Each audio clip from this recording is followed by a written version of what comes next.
Chimira zvo chocolate timbotaura kuti. Ndisira. Mira mandi mutangura video 2 minutes uzoti kana. Ndoradza ndoti ndimbofara. Muri sei zvenyu guys, muri sei? Munhu wacho nhasi haasi kugoneka kana. Mufaro wacho wakawandisa, vanhu vari kuvhairirwa zanzi ndaimbirwa song, ndaimbirwa song. Atumirwa namama kumusha nana mainini vatumirwa song. And thank you guys nelove nesupport yamaratidza. Moza kuti kufarira kwamaita songa kwabva kwaita kuti yanoramba achinakirwa wese bcause mangoti song iri kubohwa ka zvaitodzokera pazero ndaitoita sekuti hapana chandaita. Saka thank you guys nelove nesupport yamarakidza. We really appreciate you. TikTok guys, vanhu vekutiktok vatotanga kusupporta song, vakutanga kutoita machallenges. Thank you guys. We really appreciate. Ukuita noise nechiuyu kiki chimbomira kudya kana. Okay. Thank you so much guys. We really appreciate chocolate yangu kunaka.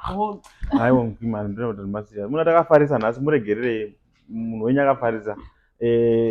Thank you guys. Video riyari yatakashitwa inonziyo trending photography.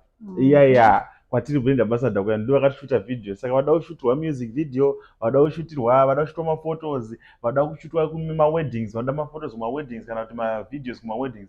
Batai trending photography inopedza basa. Toda kuti munzwe song yedu guys kapeace. Mubva mamhanya ku YouTube kani guys. Mumbononyatsono streama futi munowedzera ma comments anoita kuti murora wenyadi anze manyoko nyoko. Thank you guys. I really appreciate ko vanhu kuzonditanzi taiti ndo chipo chakora pochimba. That's the name song. Thank you guys. Guys, thank you. We really appreciate you. Name guys are my TikTok. Keep on doing it, guys. Thank you so much. So please, ndakushitiwa mavideo ndataura batai trending photograph.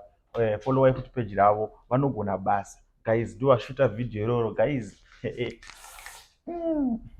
Mwana wandivungisa kunobvisa mombe ndazvishingisa kubva mujaya kana usipo ndingaita rombe aiwa iwe waita ndiperere waita ndinyemwerere ndatadza kuramba ndinyerere ndatadza kana kuzvibata unoyevedza mwana aiwe ganda rako rakanaka ndate unogeza mwana aiwe chikero wapaza mwana aiwe handikusiye aiwa mwana wandifungisa kunobvisa mombe ndazvishingisa kubva mujaya kana usipo ndingaita rombe aiwa iwewe mwana wandifungisa kunobvisa mombe ndazvishingisa kubva mujaya kana usipo ndingaita rombe